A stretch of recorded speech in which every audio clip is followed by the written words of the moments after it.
الله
الرحمن الرحيم.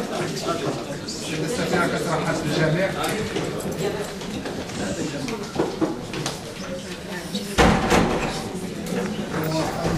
مرة أخرى نعتذر عن هذا التأخر. الله يجازيكم بخير. عندي التليفون ديال البرنامج كالتالي: كلمة للسيدة السفيرة، من بعد تدخل اللي بغى بعض رؤساء الجمعيات، من بعد أسئلة مفتوحة. وشكرا. كلمة للسيدة السفيرة. بسم الله الرحمن الرحيم. أفراد جاليتنا بفنلندا، السيدات والسادة رؤساء الجمعيات، السيدات والسادة الأفاضل، يسعدني اليوم بالغ السعادة أن ألتقي بأفراد جاليتنا المقيمة بفنلندا التي نعتبرها جزءا لا يتجزأ من مكونات الشعب المغربي. ويأتي هذا الاجتماع على بعد أيام قليلة من احتفال الشعب المغربي وتخليده للذكرى 54 لاستقلال المغرب، وكذلك بعد عيد الأضحى المبارك، وبعد أيام قليلة من الاحتفال بالسنة الهجرية الجديدة 1431 والسنة الميلادية المقبلة 2010. فبارك الله أعيادنا وجعلها علينا وعليكم مباركة سعيدة ومشمولة بالصحة والعافية والهناء. فكما في علمكم، كان من المتوقع أن يقوم السيد محمد عامر الوزير المنتدب لدى الوزير الأول المكلف بالجالية المغربية المقيمة بالخارج يومي 7 و 8 ديسمبر 2009 بزيارة رسمية لفنلندا، لكن هذه الزيارة قد أجلت لوقت لاحق، وذلك نظرا لالتزامات السيد الوزير الحكومية، فمعذرة، ونتمنى أن يزورنا السيد الوزير في القريب العاجل.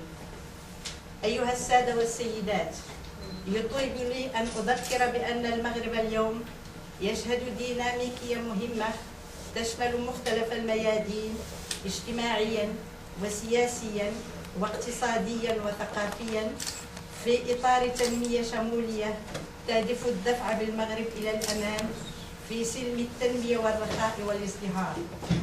ومن هذا المنطلق كان لابد من إجراء تغييرات جذرية عميقة رغبة في خلق دولة الحق والقانون، وذلك تحت القيادة الرشيدة لصاحب الجلالة الملك محمد السادس نصره الله وأيده، الذي ما فتئ بسياسته الحكيمة والنيرة وتوجيهاته السامية يساهم في خلق أوراش تنموية كبرى. وهذه التنمية تستلزم مساهمة الجالية المغربية المقيمة في الخارج التي يعول عليها المغرب في استقراره الاقتصادي ومواجهة تحديات العولمة وتداعيات الأزمة الاقتصادية العالمية من خلال تحويلاتهم المهمة والمشاريع الاستثمارية التي تقام على أرض الوطن، مما يساهم في خلق مناصب الشغل والنقص من نسبة البطالة. وبناء على ذلك أولى جلالة الملك أدام الله عزه ونصره اهتماما بالغا بجاليتنا العزيزة ولعل ذلك يتجسد من خلال إحداث وزارة تتكلف بشؤون الجالية المغربية بالخارج أنيطت بالسيد محمد عامر، وخلق مجلس الجالية المغربية بالخارج يترأسه السيد إدريس اليزامي. هذا من جهة، ومن جهة ثانية فإن مؤسسة محمد الخامس للتضامن ومؤسسة الحسن الثاني للمغاربة المقيمين بالخارج اللتان تسهران على توفير سبل الراحة وتسهيل عملية عبور الجالية المغربية لقضاء عطلتها في بلدها المغرب. ولعل الهدف الأسمى والرئيسي لإنشاء هذه المؤسسات هو الاهتمام بالجالية المغربية وتقديم يد المساعدة لها وتسهيل اندماجها في وطن الغربة ورعاية مصالحها والمحافظة عليها بالداخل والخارج. أيها الحضور الكريم، إن الحديث عن الجالية المغربية في فنلندا هو حديث عن مكونات وطاقات متعددة مشهود لأفرادها بالكفاءة والخبرة في الميادين التعليمية والبحث العلمي، مرورا بالمهن الحرة والفنون والثقافة، بل حتى في السياسة. كما أن جلهم لم يجعلوا من ثقافتهم الأصيلة عانقا، بل على العكس من ذلك استفادوا منها بذكاء، مما مكنهم من استثمار ما تنطوي عليه هذه الثقافة من قيم التفتح والتسامح واحترام الآخر. فنجاحهم هذا يدل على كفاءتهم بقدر ما يدل على حسن سلوكهم، وفي جميع الأحوال لم يبعدهم نجاحهم في بلدان الاستقبال عن بلدهم الأصلي، بل أكثر من ذلك نشعر أن لدى غالبيتهم ارتباطا وثيقا بجذورهم وإرادة صادقة للمساهمة بمعارفهم وبإمكانياتهم في تنمية بلدهم الأصلي. وبناء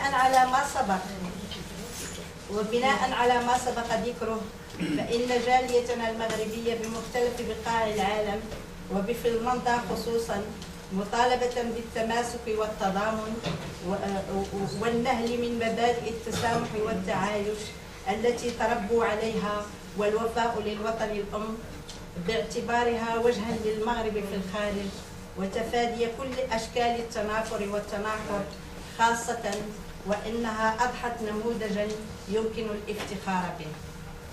أيها السادة والسادات الأفاضل، اعلموا أن باب السفارة مفتوح في وجه الجميع لتقديم يد المساعدة في حدود المستطاع، مع تقديم النصائح والإرشادات في كل ما يخص انتظاراتكم وتطلعاتكم الاستثمارية والمقاولاتية. كما أن السفارة جادة في حسن استقبالكم وتلبية طلباتكم والاستماع إليكم وتفهم مشاكلكم الإدارية والاجتماعية والعمل على حلها بكل اهتمام وعناية. ولا تفوتني هذه المناسبة دون التذكير بالدور الأساسي الذي يلعبه العمل الجمعوي لتقدير أفراد الجالية المغربية بالخارج. وإن فنلندا التي يتواجد بها عدد يتراوح ما بين 2000 و 3000 شخص، ومع قلة عددها فإنها تتوفر على ما يزيد من 10 جمعية مغربية مسجلة لدى السلطات الفنلندية. وإن جاليتنا هذا تعلق آمالا كبيرة على هذه الجمعيات التي تعول عليها وتعتبرها ركيزة أساسية لتأطيرها بهذه الديار والمحافظة على هويتها والاهتمام بأجيالها الصاعدة والدفاع عن مقوماتها الدينية السليمة المبنية على أسس السلم والتعايش والامتزاج. وكل الشكر والتنويه للجمعيات التي تعمل لصالح جاليتنا بفنلندا، كما أن المجال مفتوح لكل من يريد أن ينخرط في هذا العمل التطويعي النبيل فمزيدا من العمل وحسن العطاء. وفي الأخير فإنني أتوجه بالشكر الخاص لكل من ساهم من قريب وبعيد في إنجاح هذا اللقاء، وكذلك لكل أفراد جاليتنا الذين حضروا هذا الاجتماع. وختاما، نغتنم هذه الفرصة السعيدة لنجدد ولاءنا وإخلاصنا لصاحب الجلالة والمهابة الملك الشاب محمد السادس رفعه الله وأيده، وأقر عينه بولي عهده صاحب السمو الملكي الأمير الجليل مولاي الحسن، وشد أصله بشقيقه صاحب السمو الملكي الأمير الجليل مولاي رشيد، وسائر أفراد الأسرة الملكية الشريفة والشعب المغربي قاطبة، إنه سميع مجيب. وشكرا لكم.